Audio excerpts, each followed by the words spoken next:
मेरे पास फीस पे करने के लिए पैसे बिल्कुल भी नहीं थे। इस टेंशन के साथ कोई बच्चा कैसे दिल लगा के पढ़ सकता है। अच्छा, मैंने अंधेरे में पढ़ा, मैंने जब लाइट गई होती थी उसमें भी पढ़ा। मेरे पास जो है ना कोई भी कंप्यूटर नहीं था घर में। जब मैं उस वक्त को याद करती हूँ ना तो अभी भी मेरी आंखों में आंसू आ जाते हैं। जब मैं जहाज पे चढ़ती हूँ उतरती हूँ, मेरे पास कुछ भी नहीं था, मतलब कंप्यूटर नहीं था। मैं अपने पापा के साथ बाइक पे बैठ के अपने किसी रिलेटिव के घर जाया करती थी। और अब अल्लाह का इतना ज्यादा शुक्र है, दुनिया में जो भी लेटेस्ट मैकबुक आता है वो मुझे देती है। आप लोग भी इस वक्त से अभी गुजर रहे हैं तो देखें आप लोगों का कल कितना ज्यादा प्यारा हो। अपने माँ बाप को कहें आप लोग कमा के हमें क्यों नहीं दे रहे, हम कैसे पढ़े। ये जो लफ्ज है ना मुझे इतना ज्यादा दुखी करता है, जब बच्चे अपने माँ बाप को ब्लेम करते हैं।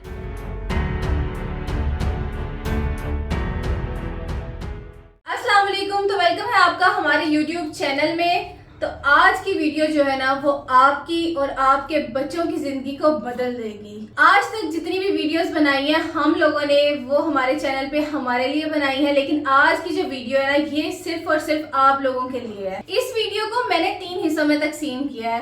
फर्स्ट पार्ट में मैं आप लोगों को बताऊंगी कि जर्मनी जाने के लिए मैंने कौन कौन सी मुश्किलात का सामना किया, उससे पहले मैंने अपनी बैचलर स्टडीज कैसे कंप्लीट की। उसके बाद मैं आप लोगों को इसी हिस्से में बताऊंगी कि मैं जर्मनी कैसे सेटल हुई, ताकि आप लोग जो है ना मेरे से मोटिवेशन ले सकें और आप लोग हार ना माने, इस वीडियो को आगे देखें और अपनी जिंदगी को संवार दें। और इस वीडियो के दूसरे हिस्से में मैं आप लोगों को ऐसी 3 स्कॉलरशिप्स का बताऊंगी जिसमें आप या आपके बच्चे फ्री ऑफ कॉस्ट पढ़ने के लिए जर्मनी या फिर यूरोप कंट्री में जा सकते हैं। उसमें आप लोगों की स्टडीज बिल्कुल फ्री होंगी, अकोमोडेशन भी बिल्कुल फ्री होगी, एयर टिकट रिटर्न बिल्कुल फ्री होगी, प्लस आप लोगों को लिविंग एक्सपेंसेस के तौर पे पर मंथ 4 से 5 लाख पाकिस्तानी रुपीस भी दिए जाएंगे। तो इस हिस्से में मैं आप लोगों को बताऊंगी हाउ टू अप्लाई, क्या क्या रिक्वायरमेंट्स है और बगैर किसी कंसल्टेंट के आप लोग कैसे इन स्कॉलरशिप्स में जा सकते हैं। और इस वीडियो के थर्ड पार्ट में मैं आप लोगों को बताऊंगी कि अगर आप लोगों का सीजीपीए हाई नहीं है, आप लोगों के पास वर्क एक्सपीरियंस नहीं है, आप लोग स्कॉलरशिप में अप्लाई नहीं कर सकते, लेकिन फिर भी आप लोग जर्मनी जा सकते हैं, परेशान होने की आप लोगों को जरूरत नहीं है। तो इसके लिए आप लोगों को थर्ड पार्ट में जाके देखना पड़ेगा कि मैंने उसमें कौन सा तरीका बताया। इस वीडियो में मैंने बहुत ज्यादा मेहनत की है, आप लोगों के लिए सारी इन्फॉर्मेशन गैदर किया है, क्योंकि मैं तो 6 साल पहले जर्मनी गई थी स्टूडेंट वीजा पे। तो आप लोगों के लिए पार्ट्स इसलिए बनाए कि अगर आप लोगों को मेरी जिंदगी में कोई इंटरेस्ट नहीं है तो आप लोग फर्स्ट पार्ट स्किप करके सेकंड पे जा सकते हैं, जिसमें आप लोग स्कॉलरशिप्स का देख सकते हैं। अगर आप लोग स्कॉलरशिप वाले बच्चों में से नहीं है तो आप लोग थर्ड पार्ट पे जा सकते हैं। और अगर आप लोगों को मेरी वीडियो में कोई इंटरेस्ट नहीं है तो आप लोग जो है वो इस वीडियो को छोड़ सकते हैं। इसीलिए मैंने इस वीडियो के 3 स्टेप्स बनाए हैं। अपने बारे में मैं आप लोगों को इतना बताऊंगी कि जब मैंने बैचलर्स करना था तो मुझे क्या क्या मुश्किलें पेश आई थी, क्योंकि आप लोग भी जो है मेरी तरह से उन्हीं मुश्किलों से गुजर रहे होंगे और अपनी ज़िंदगी में कुछ करना चाहते होंगे, अपने माँ बाप के लिए आसानियाँ पैदा करने की कोशिश अभी कर रहे होंगे। अच्छा, ऐसा था कि मैं यूनिवर्सिटी चले गई, पंजाब यूनिवर्सिटी में। मैंने कभी यूनिवर्सिटी का मुँह भी नहीं देखा था, मीन्स कि मेरी फैमिली में से कभी भी मुझे नहीं पता था कि फ़लाना जो है वो BSIT कर रहा है या फ़लाना यूनिवर्सिटी में पढ़ा है, मुझे बिल्कुल भी कुछ नहीं पता था। मैं यूनिवर्सिटी गई, मैं बड़ी ज़्यादा खुश हुई। अच्छा, बहुत बड़ी यूनिवर्सिटी है। तो मेरे पास फीस पे करने के लिए पैसे बिल्कुल भी नहीं थे। फर्स्ट जो फीस थी वो भी हमने जो है वो जैसे तैसे करके उसकी जमा करवाई। होता है ना, हालात थोड़े से डाउन जो हो जाते हैं। पहले जो है वो वक्त बहुत ज़्यादा अच्छा था, जब ये मेरा फेस था तो इस टाइम जो है हालात थोड़े से डाउन चल रहे थे। अच्छा, मैं ना शुरू में जिस दिन पहले दिन गई थी ना ट्रांसक्रिप्ट लेने, तो वहाँ की जो मेरी सीनियर्स वहाँ पे आपी वगैरह थी, उनसे मैं पूछती थी अच्छा जब मेरा एडमिशन हो जाएगा मैं स्कॉलरशिप कैसे ले सकती। तो वो मेरे पे हंसती थी, वो कहती थी आपका एडमिशन हो गया। मैं कहती थी नहीं अभी तो मैंने जो है वो यहाँ से फॉर्म वगैरह लिया। तो वो कहते थे पहले एडमिशन तो हो जाए आपका। अच्छा, जैसे तैसे करके मेरा एडमिशन हो गया। तो मेरे पापा ने मुझे जब यूनिवर्सिटी में जो है वो छोड़ा ना वहाँ पे, तो उन्होंने मुझे एक बात की कि तुमने दिल लगा के पढ़ना है। पहले से भी मैं ब्राइट स्टूडेंट थी बचपन से। अच्छा, मेरे दिमाग में हर टाइम ये टेंशन थी कि पहली फीस तो पे हो गई, अब दूसरी कैसे होगी। इस टेंशन के साथ कोई बच्चा कैसे दिल लगा के पढ़ सकता है। मैं हर टाइम इसी कोशिश में लगी रहती थी, कहाँ से पूछूं कहाँ से पूछूं। मुझे ये पता चला कि एक होती है वो ज़रूरतमंदों के लिए जो है ना वो स्कॉलरशिप होती है, वो होती है 12,000। टोटल मिला के मेरी फीस थी 28,000। अच्छा, मैंने ना कोशिश करना शुरू कर दी शुरू से ही। मीन्स कि मेरी दोस्तें भी होती थी, ग्रुप होता था, मैं बहुत शर्म फील करती थी, हाय मैं उनको कैसे बताऊंगी कि मेरे पास फीस नहीं है। तो मैं उनको अलग छोड़ के ना मीन्स कि अकेली निकल जाती थी बहाने से कि मैं वॉशरूम जा रही हूँ, मैं कैंटीन जा रही हूँ। इस बहाने से मैं यही कोशिश में लगी रहती थी। एक दिन जो है मैं अपने फैकल्टी में चली गई, वहाँ मेरे एक सर हैं, सर सलमान। अगर वो वीडियो देख रहे हैं तो मैं आपका मतलब एंड तक शुक्र अदा करती जाऊंगी आपका कि आपने मुझे तब बहुत अच्छी जो है वो एडवाइस दी। उन्होंने मुझे कहा बच्चे, मैं उनके पास इसीलिए गई कि सर मैंने ना अपनी फीस को ना ब्रेक डाउन करवाना है, मीन्स 3 उसके पार्ट्स करवाने हैं ताकि मैं थोड़े थोड़े करके पे करती जाऊं। सर ने मुझे कहा कि अगर आप थोड़े थोड़े पे करती जाएंगी तो 2-2 महीने बाद आपको यही टेंशन रहेगी तो आप पढ़ेंगी कैसे। आप एक ही तरीका है। मैंने कहा सर वो कौन सा तरीका है। उन्होंने कहा कि आप अगर क्लास में टॉप कर जाती हैं तो एक मेरिट स्कॉलरशिप होती है जो आपको टॉप करने के बाद मिलती है, जो कि 14,000 होती है। अच्छा, मैंने जब ये सुना ना तो मैं उस कमरे से बाहर आई। मैंने सोचा ये तो मैं कर ही नहीं सकती, क्योंकि मेरी क्लास में उस टाइम जो है वो उस 12वीं जो हमारी वो 12 इयर्स एजुकेशन होती है ना, उसकी टॉपर बैठी हुई थी जो पूरे गुजरांवाला बोर्ड में टॉप करके आई हुई थी और मैं उसकी बड़ी रिस्पेक्ट करती थी। मीन्स मैं देखती थी माशाल्लाह ये कैसी लड़की होता है ना, आप किसी को देख के मोटिवेशन लेते हैं। मैंने कहा नहीं ऐसा नहीं हो सकता, मैं तो कभी जिंदगी टॉप नहीं कर सकती। अच्छा, मैंने अंधेरे में पढ़ा, मैंने जब लाइट गई होती थी उसमें भी पढ़ा, ठीक है। मैंने लिखना लिखना लिखना इतनी राइटिंग प्रैक्टिस की। तो इसी तरह से जी अल्लाह ने मुझ पर करम किया। मैंने जब टॉप किया तो मेरे पीछे यही जो है ना मेरे माइंड में चल रहा था कि बस अब मुझे स्कॉलरशिप मिल जाएगी। इसी तरह से जी मुझे 14,000 जो है वहाँ से स्कॉलरशिप मिली, प्लस मुझे दूसरी स्कॉलरशिप भी जो है वो अपने HOD की तरफ से मिलना शुरू हो गई। तो ऐसा हुआ कि मेरी फीस जो है ना ओवरऑल कवर हो गई। तो इस तरह से मेरे 8 सेमेस्टर जो है ना मैं इसी एम को लेके कि मैंने अपनी फीस खुद देनी है, तो ये चलता रहा चलता रहा चलता रहा। और आप सोचे किस तरह से मेरी दुखी कहानी इसमें होगी कि मैंने दिन रात एक करके सिर्फ इस एम को पूरा करने के लिए कि अपनी जो फीस है मैंने उसके लिए अपने पेरेंट्स को जो है वो डिस्टर्ब नहीं करना, क्योंकि मेरे दूसरे बहन भाई भी थे। अच्छा, एक आप लोगों को बात बताऊं कि मैं IT तो कर ही रही थी, लेकिन मेरे पास जो है ना कोई भी कंप्यूटर नहीं था घर में, कोई कुछ चीज़ नहीं थी मेरे पास, मुझे कुछ भी नहीं पता था। तो आवाज़ मेरी आहिस्ता इसीलिए हो गई कि जब मैं उस वक़्त को याद करती हूँ ना तो अभी भी मेरी आंखों में आंसू आ जाते हैं। जब मैं जहाज़ पे चढ़ती हूँ उतरती हूँ तो मैं अल्लाह का शुक्र अदा करती हूँ कि या अल्लाह मैं कहाँ थी और आज आपने मुझे किस मुकाम पे जो है वो पहुंचाया है। मेरे पास कुछ भी नहीं था, मतलब कंप्यूटर नहीं था। मैं अपने पापा के साथ बाइक पे बैठ के अपने किसी रिलेटिव के घर जाया करती थी, वहां पे जाके अपनी असाइनमेंट्स किया करती थी, क्योंकि अगर आप IT कर रहे हो तो आपके पास ये चीज़ होनी ही चाहिए। तो जब मैं अपने रिलेटिव के घर जाती थी, वो एक मेरे कज़न का कंप्यूटर था और वो जाहिर है वो फील करते थे कि ये कहाँ से उठ के आ गई है हमें डिस्टर्ब करने के लिए, हमने तो गेम खेलनी थी, ये कहाँ से आ गई है। तो मैं उस चीज़ को फील करती थी, लेकिन मैंने कभी भी दिल में ऐसा फील नहीं किया था कि अल्लाह मेरे साथ ये ऐसा क्यों हो रहा है, मेरे पास क्यों कुछ नहीं है। मैं उस अल्लाह का इतना शुक्र है कि उस पॉइंट पे मैं ऐसी चीजें नहीं सोचती थी, बल्कि अल्लाह से यही मांगती थी कि या अल्लाह मुझे भी दे दे। तो उन दिनों में ऐसा था कि शहबाज शरीफ की लैपटॉप स्कीम चल रही थी और उसके थ्रू मुझे जो लैपटॉप मिला उससे मैंने अपने 4 साल की जो है वो सारी स्टडीज की, उस पर प्रोग्रामिंग की, उसके थ्रू प्रेजेंटेशंस वगैरह दी। उसी लैपटॉप के थ्रू मैंने अपनी सारी स्टडीज जो है ना 4 साल का जो अरसा था वो मैंने उसी से पूरा किया। और अब अल्लाह का इतना ज़्यादा शुक्र है कि कहाँ पे वो स्कीम का लैपटॉप और वहाँ से मैंने अपनी जर्नी शुरू की, बल्कि उस कंप्यूटर से मैंने अपनी जर्नी शुरू की। और अब मेरी कंपनी जो है वो दुनिया में जो भी लेटेस्ट मैकबुक आता है वो मुझे देती है, क्योंकि मैं कंपनी की एम्प्लॉय हूँ, मुझे काम करने के लिए वो मैकबुक मिलता है और अभी जो है मैं उसी पे काम कर रही होती हूँ। अल्लाह ने ऐसा करम किया, उन 8 सेमेस्टर के बाद जो है वो हालात भी अच्छे होना शुरू हो गए। मेरी स्कॉलरशिप के बाद जो है वो मैंने पढ़ भी लिया और उसके बाद जो है मेरी जॉब भी हो गई अल्हम्दुलिल्लाह, बहुत अच्छी जो है वो एज अ लेक्चरर जो है वो उसी यूनिवर्सिटी में मेरी जॉब हो गई। अच्छा, उसके बाद मैंने कभी भी नहीं सोचा था कि मैं अब्रॉड स्टडीज़ के लिए जाऊंगी, क्योंकि मैं लोगों को देखा करती थी और बस यही कहती थी कि मैं तो कभी भी नहीं जा सकती।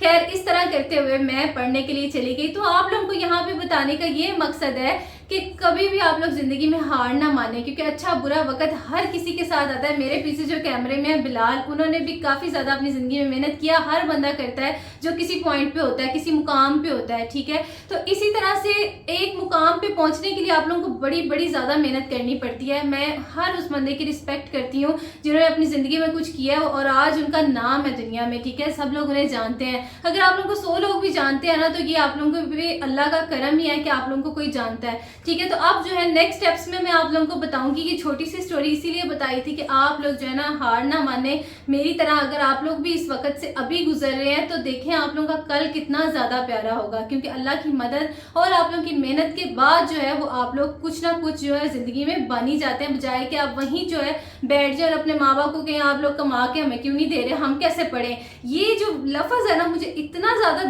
दुखी करता है, जो बच्चे अपने माँ बाप को ब्लेम करते हैं कि आप लोग हमारे लिए कमाएंगे तो हम यूनिवर्सिटी में जाके पढ़ेंगे ना, नहीं, ऐसी बात बिल्कुल भी नहीं होती। अपने माँ बाप को ब्लेम करना छोड़ दें, क्योंकि आप लोगों को उन्होंने बड़ा किया, तो आप खुद भी कुछ करें। आप लोग ट्यूशंस पढ़ाएं, आप लोग अपने लिए कमाएं, बजाय कि आप लोग अपने माँ बाप को कहें आपने कुछ नहीं किया तो हम लोग पढ़ नहीं सकते। ये बिल्कुल लेम एक्सक्यूज है, और मैं आप लोगों को कहूंगी ऐसे कहना बिल्कुल छोड़ दें, अपने लिए खुद मेहनत करें, क्योंकि माँ बाप जो है ना वो आपके लिए करते ही है, लेकिन आप लोगों को खुद भी अपने लिए कुछ करना पड़ता है। और अपने माँ बाप की रिस्पेक्ट करें इस मामले में कि आप लोग उन्हें इस तरह की बातें बिल्कुल भी ना करें। कितना दुख होता होगा उन्हें कि आप लोग उन्हें कहें आप लोग जाके कमा के आए, बाप को मजदूरी करवाएं, माँ को घरों के काम करवाएं, फिर आप लोग कहें हाँ अब मैं पढ़ूंगा। ठीक है, ऐसा बिल्कुल ना करें। अच्छा, अगले स्टेप्स में आप लोगों को पार्ट्स में आप लोगों को बताऊंगी कि आप लोग किस तरह से आगे बढ़ सकते हैं। ये थी मेरी छोटी सी स्टोरी।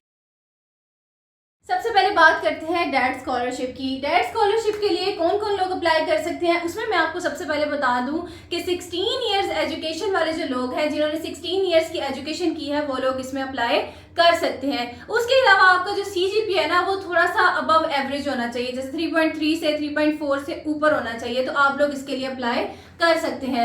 आइल्स की रिक्वायरमेंट कुछ प्रोग्राम्स में होती है, कुछ प्रोग्राम्स में नहीं होती, तो वो आप लोगों को खुद देखना पड़ेगा। लिंक आप लोगों को डिस्क्रिप्शन में मैं दे दूंगी। अच्छा, उसके बाद मैं आप लोगों को ये बताती जाऊं कि डिग्री प्रोग्राम्स कौन कौन से होते हैं डैड स्कॉलरशिप में अप्लाई करने के लिए। अच्छा, यहाँ पे आप लोगों को लिस्ट आ रही होगी, लिस्ट ऑफ प्रोग्राम्स आ रहे होंगे, जिसमें मोटे मोटे मैं आप लोगों को बता देती हूँ। मीडिया स्टडीज हो गया, इंजीनियरिंग के कुछ हो गए, नेचुरल साइंसेज के हो गए, पब्लिक हेल्थ के हो गए।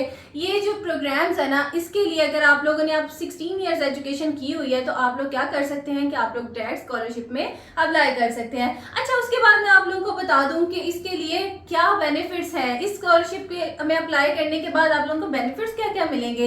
तो सबसे पहले आप लोग अगर मास्टर्स के लिए कर रहे हैं तो उसमें 900 समथिंग आपको यूरोज मिलेंगे लिविंग एक्सपेंसेस के लिए, और अगर आप लोग जो है वो PhD के लिए कर रहे हैं तो वो 1200 समथिंग यूरोज आप लोगों को पर मंथ मिलेंगे। अच्छा, उसके बाद जो है ना आपको एयर टिकट मिलेगी, रिटर्न एयर टिकट आने जाने की, तो वो आप लोगों के लिए बड़ी अच्छी बात है। अच्छा, प्रोग्राम्स की लिस्ट आप लोग नीचे डिस्क्रिप्शन में लिंक है उस वहां पे जाएंगे, प्लस उसके अंदर आप लोगों को डेडलाइन भी मिल जाएगी। उसके लिए आपको प्रोग्राम का जो है ना वो इंग्लिश है वो भी पता चल जाएगा, प्रोग्राम का जो मीन ऑफ कम्युनिकेशन है, मतलब प्रोग्राम की जो लैंग्वेज है वो आप लोगों को पता चल जाएगी। प्लस आप लोगों को उसी PDF में आप लोगों को मिल जाएगा कि आप लोग किस वेबसाइट के थ्रू जो है वो अप्लाई कर सकते हैं। अच्छा, डैड का ये सीन है कि वहां पे आप लोग लिंक पे क्लिक करेंगे तो उस पर्टिकुलर यूनिवर्सिटी पे चला जाएगा, और वहीं से आप लोग जो है वो रिक्वायरमेंट्स देख सकते हैं और हाउ टू अप्लाई आप लोग वहां पे जाके देख सकते हैं। अच्छा, अब इसके लिए आप लोगों को चाहिए क्या क्या। सबसे पहले आप लोगों को आपकी ट्रांसक्रिप्ट चाहिए, डिग्री चाहिए, आइल्स की अगर रिक्वायरमेंट है वो चाहिए, या फिर इंग्लिश प्रोफिशिएंसी लेटर चल जाएगा। उसके बाद आप लोगों का 2 इयर्स का अपनी फील्ड में वर्क एक्सपीरियंस चाहिए, लेटर ऑफ रिकमेंडेशन और letter of motivation is very very very important, ये भी है, और प्लस आप लोगों को अपना पासपोर्ट चाहिए। अच्छा, इस स्कॉलरशिप में आप लोग परेशान बिल्कुल ना हो कि जी 3.3 है कि नहीं, 3.4 है कि नहीं। अगली जो स्कॉलरशिप आप लोगों को बताने लगी हूँ वो और भी ज्यादा आसान होगी, और आप लोग क्या पता उसके लिए अप्लाई कर सके।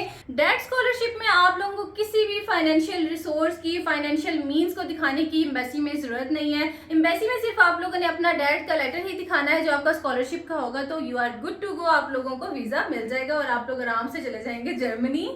तो ये हो गई जी डैड स्कॉलरशिप। लिंक आप लोग मैं बार बार बता रही हूँ, डिस्क्रिप्शन में इसका लिंक है। प्लस अब हम चलते हैं आगे। सेकंड स्कॉलरशिप जिसका नाम है इरास्मस मुंडस स्कॉलरशिप। इस स्कॉलरशिप में 2023 के अकॉर्डिंग इस साल पाकिस्तान से 192 स्टूडेंट जो है वो इस स्कॉलरशिप के थ्रू पढ़ने के लिए पाकिस्तान से जर्मनी रवाना हुए हैं। अच्छा, इस स्कॉलरशिप में क्या होता है कि इस स्कॉलरशिप पे बहुत लीनियंट रिक्वायरमेंट है, आप लोगों को ज्यादा परेशान होने की जरूरत नहीं है। फर्स्ट ऑफ ऑल मैं आप लोगों को बताती चलूँ, CGPA की कोई रिक्वायरमेंट नहीं है, वर्क एक्सपीरियंस इसमें बिल्कुल भी नहीं चाहिए। और तीसरी मजे की बात ये है कि इस स्कॉलरशिप में 200 प्लस कोर्सेज है जिसमें आप लोग अप्लाई कर सकते हैं। अच्छा, डैड में आप लोगों ने देखा होगा नेचुरल साइंसेज और दूसरे जो है वो प्रोग्राम्स थे जिसमें हर बंदा जो है अप्लाई नहीं कर सकता। हम लोग ज्यादातर IT करते हैं, दूसरे प्रोग्राम्स करते हैं, और इस स्कॉलरशिप में जो है वो 200 प्लस कोर्सेज है जिसकी लिस्ट आप लोगों को डिस्क्रिप्शन में भी मिल जाएगी। आप लोग इसमें बस अप्लाई करने वाली बात करें। इसमें जो है ना बहुत ज्यादा चांसेस होते हैं कि आप लोग जो है वो जर्मनी पढ़ने जा सकते हैं। अच्छा, इसमें जो है ना दूसरी यूरोपियन कंट्रीज भी जो है वो पार्टिसिपेट करती हैं। उसका मतलब क्या है कि आप लोगों ने इस पूरे ड्यूरेशन में ना, अपने पढ़ने के दौरान मास्टर्स के ड्यूरेशन में आप लोग मिनिमम 2 कंट्री में और मैक्सिमम 4 कंट्रीज में अपने सेमेस्टर्स को शिफ्ट कर सकते हैं। लाइक आप इटली पढ़ सकते हैं, फ्रांस पढ़ सकते हैं और जर्मनी में पढ़ सकते हैं। और इसका मतलब ये नहीं है कि आप लोगों को बस वहां से उन्होंने रवाना कर देना जब आप लोगों ने अपनी डिग्री कंप्लीट कर लेनी है। ऐसी बात बिल्कुल भी नहीं है। आप लोगों ने जब अपनी डिग्री कंप्लीट करनी है तो जिस कंट्री में आप लोगों की डिग्री कंप्लीट होगी, लाइक फॉर एग्जांपल जर्मनी में, तो आप लोगों को 2 साल का जॉब सर्च वीज़ा देंगे, जैसे कि मुझे भी मिला था। उसके बाद आप लोग वहाँ पे जो है वो सेटल हो सकते हैं। सबसे ज़्यादा जो अट्रैक्टिव बात है स्कॉलरशिप की कि आप लोगों को मंथली 1400 यूरोज मिलेंगे अपने लिविंग एक्सपेंसेस को पूरा करने के लिए। एयर टिकट तो है ही है, लेकिन इस स्कॉलरशिप में सबसे ज़्यादा हाईली पेड है कि आप लोग मंथली 1400 यूरोज मिलेंगे। इस स्कॉलरशिप में आप लोग अप्लाई कर सकते हैं 16 ईयर्स एजुकेशन के बाद। मास्टर्स के लिए आप लोग अप्लाई कर सकते हैं। अगर आप लोगों ने पहले से मास्टर्स किया हुआ है तो आप लोग डबल मास्टर्स भी कर सकते हैं।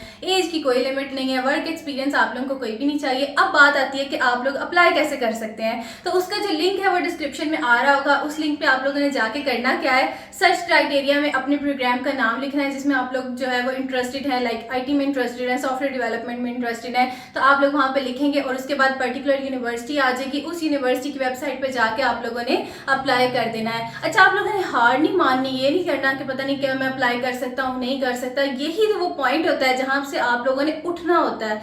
आप लोगों को इस वीडियो में प्रॉपर गाइडेंस भी मिलेगी। आप लोग कमेंट लीव कर सकते हैं, उसमें मैं आप लोगों को पूरी कोशिश करूंगी कि जवाब देके आप लोगों को अपनी ज़िंदगी संवारने के लिए हेल्प कर सकूं। अगर मैं ऐसा कर सकूं तो मुझे बहुत अच्छा लगेगा। तो अब चलते हैं जी तीसरी स्कॉलरशिप की तरफ।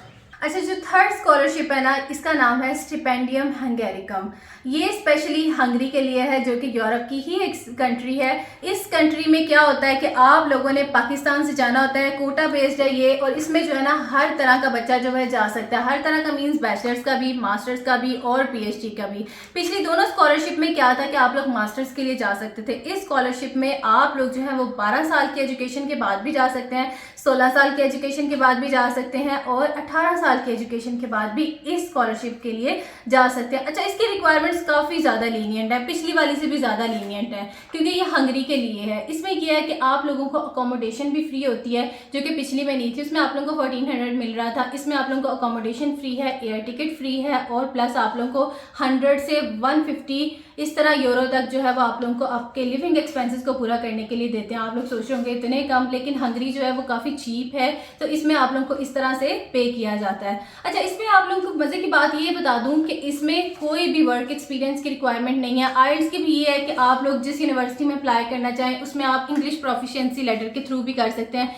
एक चीज़ है कि इसमें AGC का टेस्ट होता है और अगर आप उस टेस्ट को क्लियर कर लें तो आप लोग जो है उन लोगों में हो सकते हैं जो कि हंगरी जाके पढ़ सकते हैं। हंगरी से आप लोग अपनी डिग्री कंप्लीट करें और उसके बाद आप लोग जर्मनी में जाके फर्दर जो है वो सेटलमेंट के लिए चांसेस देख सकते हैं।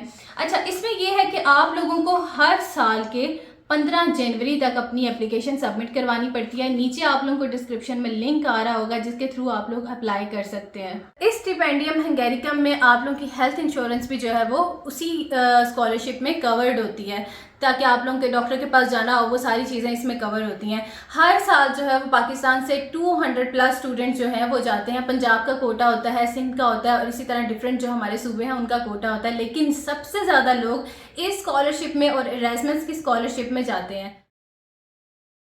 अब बात कर लेते हैं वीडियो के थर्ड पार्ट की। अगर आप लोग स्कॉलरशिप के लिए एलिजिबल नहीं है तो आप लोग बिल्कुल परेशान ना हो। थर्ड पार्ट वो वाला पार्ट है जिसमें 1000+ 2000+ लोग जो है वो हर साल इसी पार्ट के जो है ना वो चीज़ों को पूरा करते हुए जो है वो जर्मनी में जाते हैं। अच्छा, आप लोगों के पास जो है वो CGPA वो ज़्यादा नहीं है, ठीक है, वर्क एक्सपीरियंस पे बिल्कुल भी नहीं है, तो आप लोगों ने चले जाना है dat.de पे, जिसमें आप लोगों ने देखना है इंटरनेशनल प्रोग्राम्स, ठीक है। उसमें आप लोगों ने इंटरनेशनल प्रोग्राम्स में देखना है आप लोगों ने बैचलर्स के लिए जाना है, मास्टर्स के लिए जाना है या PhD के लिए जाना है, ठीक है। इसी जो है इसमें जो है बहुत सारे मेरे जानने वाले भी लोग जो हैं वो इसी पार्ट के थ्रू जो है वो जर्मनी में गए हैं। होता क्या है इसमें कि जर्मनी में ट्यूशन फीस बिल्कुल भी नहीं है। डिफरेंट प्रोग्राम्स हैं जैसे IT के या फिर इकोनॉमिक्स के या फिर कॉमर्स के स्टूडेंट्स के लिए आप लोगों ने इस सर्चिंग क्राइटेरिया को फुलफिल करना है, मतलब देखना है कि आप लोग किस में जाना चाहते हैं और ट्यूशन फीस आप लोगों ने सिलेक्ट कर लेनी है नो, ठीक है।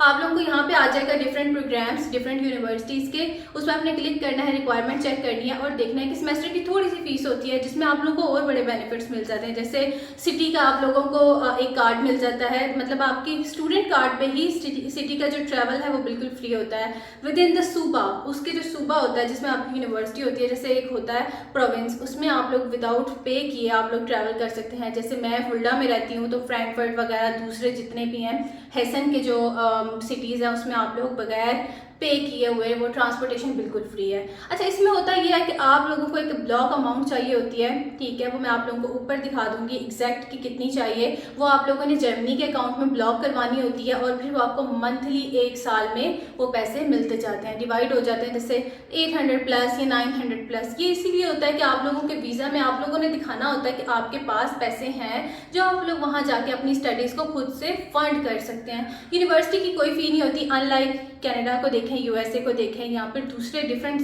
कंट्रीज़ को देखें जहाँ पे आप लोगों को हाईली जो है ना वो फीसेस में ही आप लोगों की कमर जो है वो टूट जाती है। अच्छा, इस प्रोग्राम इसमें जब आप लोग जाते हैं ना तो आप लोगों को काफ़ी ज़्यादा बेनिफिट होता है। जिस तरह से आप लोगों को 2 साल का जॉब सर्च वीज़ा मिलता है, उसके बाद आप लोगों को जब जॉब मिल जाती है तो आप लोग वहाँ पे सेटल हो जाते हैं। जिस तरह से अल्हम्दुलिल्लाह मेरे पास भी इस टाइम ब्लू कार्ड के बाद जो है परमानेंट रेजिडेंसी है, तो वो आप लोगों को इसके बाद जॉब लेने के बाद मिल जाती है। तो इस पार्ट में आप लोग जो है डिफरेंट लोग जिनके पास CGPA नहीं है, वर्क एक्सपीरियंस नहीं है, वो इसके थ्रू जो है वो जर्मनी जा सकते हैं। लिंक मैं डिस्क्रिप्शन में दे दूंगी कि आप लोग किस तरह से कहाँ से प्रोग्राम देख सकते हैं।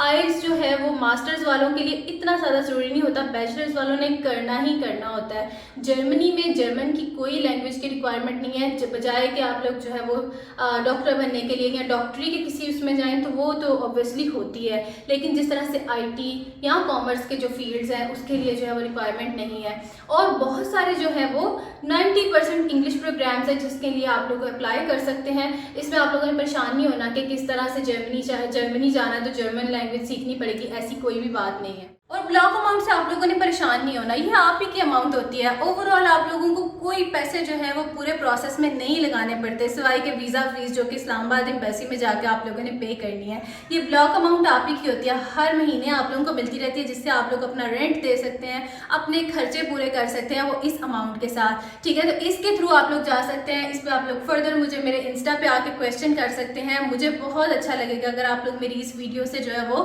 सीख के अप्लाई करके मुझे कहें कि आप ही हमने इस यूनिवर्सिटी में अप्लाई किया है, अब आगे क्या होगा, ठीक है। मुझे बहुत बहुत अच्छा लगेगा। तो इस वीडियो पे मैंने काफ़ी ज़्यादा मेहनत की है, बहुत ज़्यादा जो है वो आप लोगों को अपनी तरफ से अच्छा बताने की कोशिश की है। मैं भी इंसान हूँ, मुझसे भी कोई गलती हो सकती है, मीन्स के बताने में आप लोगों को कोई ना कोई चीज़ मिस कर सकती हूँ। तो इससे आप लोगों ने जो है वो ज़्यादा वो नहीं होना, आप लोगों ने इससे सीखने की कोशिश करनी है और बस मुझे दुआ में याद रखना है।